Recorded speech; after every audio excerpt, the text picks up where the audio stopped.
Prevención y riesgo en los laboratorios. La bioseguridad en el laboratorio se basa esencialmente en la prevención de condiciones que podrían causar accidentes, que resulten en lesiones al personal o daños a las instalaciones del laboratorio. Se fundamenta en acciones instaladas en forma de hábito. La bioseguridad del laboratorio incumbe a todo el personal. Por tanto, cada funcionario debe comunicar a sus superiores el acto o condición que atente contra esta.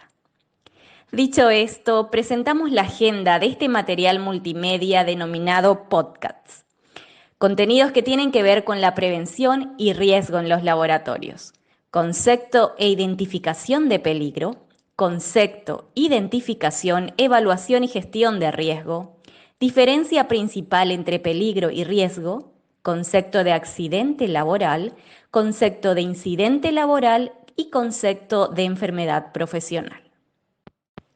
Peligro. Se define como cualquier fuente, situación o acto con un potencial de producir un daño en términos de una lesión o enfermedad, daños a la propiedad, daños al medio ambiente o una combinación de estos. Es relevante destacar que la exposición al peligro pudiera ocasionar accidente laboral o enfermedad laboral. Cuando hablamos de identificación de peligros, los ítems a tener en cuenta son las actividades rutinarias y no rutinarias, las situaciones de emergencia, todas las personas involucradas, factores del lugar de trabajo, cambios en la organización, investigación de incidentes ocurridos. Concepto de riesgo. Se trata de la combinación de la probabilidad de que ocurra un evento o una exposición peligrosa y la severidad de la lesión o enfermedad que puede ser causada por el evento o exposición. Riesgos. ¿Cómo identificarlos? Para ello debemos observar, identificar y analizar los peligros. Estos a su vez pueden estar en el ambiente de trabajo, estructuras, instalaciones, procesos, maquinarias, herramientas, material biológico, equipos de laboratorios o reactivos.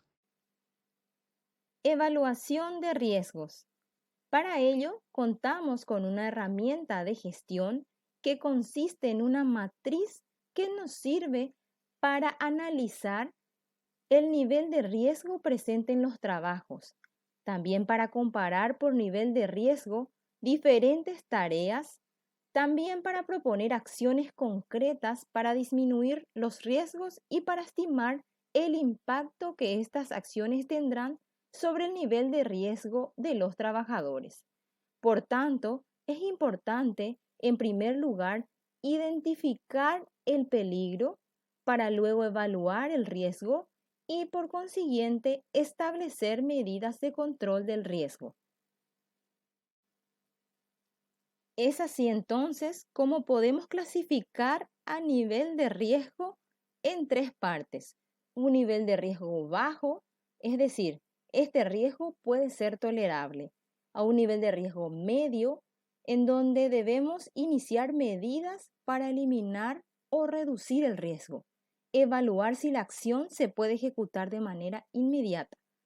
Y en el caso del nivel de riesgo alto, es un riesgo intolerable, requiere controles inmediatos y si no se puede controlar el peligro, se paralizan los trabajos operacionales en la labor. Es así como podemos definir, según esta matriz, al riesgo que es igual a la frecuencia por severidad del evento. Peligro versus riesgo. Tanto peligro como riesgo son términos que implican concepciones diferentes. En el caso de peligro, tenemos que es algo que tiene el potencial de causarnos daño. Sin embargo, riesgo es la probabilidad de que un peligro nos cause daño. Incidente laboral. Corresponde al suceso que surge del trabajo o en el transcurso del trabajo que podría tener o tiene como resultado lesiones y deterioro de la salud. La investigación de incidentes permite al empresario conocer cuáles son las situaciones de riesgo a las que se encuentran expuestos sus trabajadores. Accidente laboral. Todo suceso repentino que sobrevenga por causa o con ocasión del trabajo y que produzca en el trabajador una lesión orgánica, una perturbación funcional o psiquiátrica, una invalidez o la muerte. Enfermedad profesional. Todo estado patológico que sobreviene por una causa repetida por largo tiempo como consecuencia de la clase del trabajo que desempeña el trabajador o del medio en el que ejerce sus labores y provoca en el organismo una lesión o perturbación funcional, permanente o transitoria, pudiendo ser originada esta enfermedad profesional por agentes físicos, químicos o biológicos.